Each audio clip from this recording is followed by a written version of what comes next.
Salut.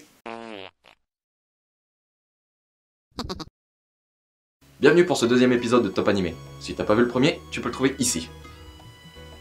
Aujourd'hui nous ferons un top 10 des héros les plus badass dans tout animé confondu. Alors oui, je suis bien au courant qu'il y en a plus de 10 dans la multitude d'animés qui existent à ce jour, mais si je devais faire un top 100, j'aurais clairement pas fini. Et puis comme vous le savez, mon but est de vous parler des mangas qui ne sont pas trop connus à ce jour. Mytho. Oui, bon d'accord, il y aura aussi des mangas connus dans ce top. Numéro 10. Et donc pour ouvrir ce top, j'ai nommé Kasuga Arata, de l'anime Trinity Seven. Alors certes, Kasuga n'est pas le héros le plus badass, mais son allure lui donne quand même un certain charisme. En effet, sa chevelure bleue, noire, je sais pas trop, couplée à ses yeux rouges, nous donne un sentiment de puissance. Malgré sa personnalité, hein, parce que Kasuga, sa personnalité se rapproche plus d'un gros bof que d'un héros sérieux et puissant. Mais la raison du parce que du comment du pourquoi je l'ai mis dans ce top est très simple. Malgré beaucoup de moments drôles et plutôt maladroits, celui-ci se révèle être en fait quelqu'un de très malin, très puissant, et plutôt stylé franchement. Ouais qu'il est beau. Numéro 9. À la 9ème place, Ken Kaneki, de Tokyo Ghoul. Alors évidemment, vous allez me dire, ce mec là, il est clairement pas badass. Bah évidemment, moi je vous parle d'après sa transformation en post-Aogiri, après la torture qu'il ait subie par Yamori. Et d'ailleurs Castone, on est d'accord que là il a un petit côté violent. Genre moi je vois un mec comme ça dans la rue, je fais pas le fou. Dans un premier temps je lui donne tout ce que j'ai, même mon slip s'il faut, et après je me tire. Sa chevelure blanche décoiffée, son expression colérique, son œil rouge, sa façon de se battre, sa dentition qui ne laisserait aucun dentiste indifférent, font de lui un mec plutôt sombre et violent. Oh, calme-toi, je fais ton éloge là. Numéro 8. À la 8ème place, Gazai Yuno, de Mirai Nikki. Et oui, dans ce top 10, on ne parle pas forcément que de mecs baraqués, bourrés de testostérone. Certaines filles d'animé ont elles aussi leur place en tant que héros badass. Et c'est pourquoi Gazai Yuno a sa place dans ce top 10. Alors premièrement, si vous ne connaissez pas Yuno, c'est une fille d'apparence plutôt kawaii, éperdument amoureuse de Yukiteru, le héros de Mirai Nikki. Alors lui, clairement, il sera pas dans ce top, hein. Ah non. Si vous avez vu l'animé, vous comprendrez pourquoi. Les autres, regardez l'animé. Alors Yuno, c'est une fille complètement instable, qui passe de ça à ça. Commencez à comprendre, hein. Ouais, en fait, c'est une véritable psychopathe, hein, qui n'a aucun remords à tuer des gens. Une tarée comme t'en as rarement vu. Une fille qui va protéger son amoureux durant un survival game qui se révèle être très violent. Alors quand je l'ai vu la première fois, je me suis dit, oh non, encore une fille un peu nunuche qui va juste servir à ralentir le héros de l'animé. Ouais bah non en fait. À limite là, c'est plutôt le héros de l'animé un peu nunuche qui ralentit la fille, pas du tout nunuche. Ça fait beaucoup de nunuche tout ça, non? Perso, quand elle est en mode psychopathe, je la trouve carrément badass. Moi, une fille qui me fait ces yeux là, bah je fais clairement pas le malin.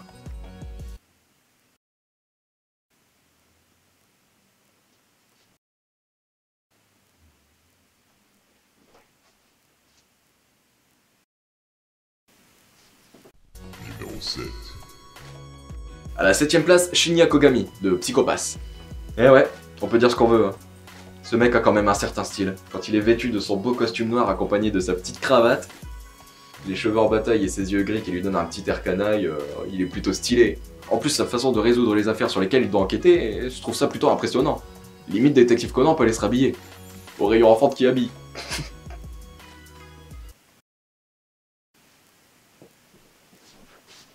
Dans l'animé, malgré son sens de l'humour, on voit que ce personnage n'est clairement pas là pour rigoler. Un bonhomme plutôt stylé. Numéro 6. À la 6ème place, Lucy. Pas de Fairy Tail, de Elfenlied. Cette fille que vous voyez ici est une véritable sanguinaire. Maltraitée par les humains pendant son enfance, elle s'est mise à les détester, et à causer des meurtres. C'est pourquoi elle a été enfermée. Mais un beau jour, elle réussit à s'échapper, et pas de la plus belle des façons. Enfin, un beau jour, façon de parler. Bref, c'est une véritable meurtrière. Pour se battre, elle utilise des vecteurs, des bras invisibles. Ça doit être sympa quand même d'avoir des bras invisibles. Imagine tout ce que tu pourrais faire avec ça. Bah toi rien, t'es déjà pas capable de te servir de deux bras correctement, alors j'imagine même pas avec des bras invisibles.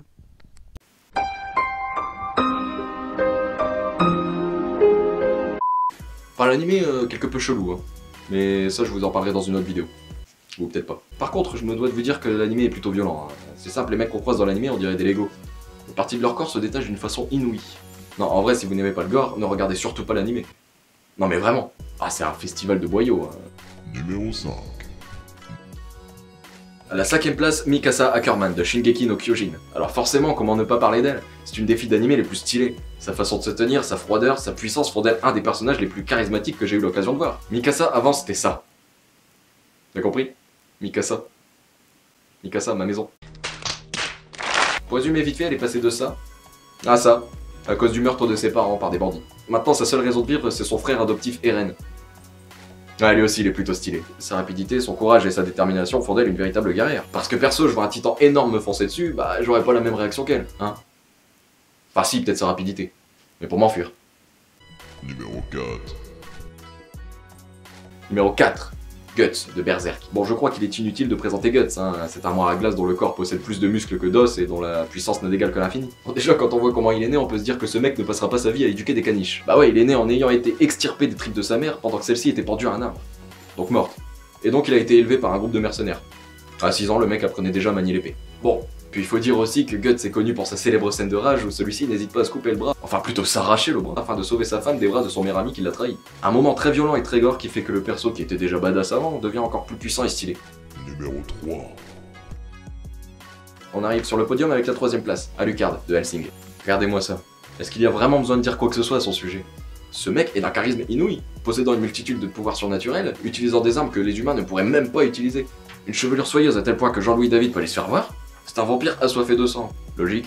Pour lui, se battre est une véritable source de plaisir. En plus, il est immortel.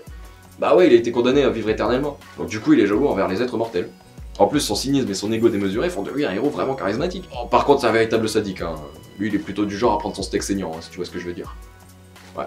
Bref, Alucard est un héros vraiment badass et qu'il vaut mieux pas chercher en fait. Numéro 2. Numéro 2. Gintoki de Gintama. On est d'accord que Gintoki est plutôt classe. Cheveux bleus argentés, chemise noire portée en dessous d'un yukata blanc. Bien évidemment, je rigole, hein. Parce que ce style vestimentaire n'irait pas à tout le monde. Bon, il est classe, mais il est aussi drôle de par sa façon de parler qui est plutôt vulgaire. Genre lui, c'est le premier à vouloir abandonner ses amis quand sa vie est en danger. Et ça, c'est pas bien. Mais attention, il agit comme ça quand aucun d'entre eux est en danger. Question de principe. Mais si je l'ai mis deuxième dans ce top, c'est avant tout pour sa capacité à se battre, sa détermination, sa force et sa puissance, qui font de lui un guerrier complètement redoutable. Un héros qui n'hésite pas à risquer sa vie quand ses amis sont en danger. Respect. Numéro 1. Et le plus badass de tous les badass, le plus puissant, le plus beau, le plus fort, Krillin de Dragon Ball. Non, je déconne, elle est costaud. Oh non, va encore falloir le ressusciter. Bref, le premier est bel et bien un chauve. Mais pas celui-là. Je pense que vous savez de qui je parle. L'homme capable de mettre n'importe quel ennemi KO rien qu'avec un coup de poing.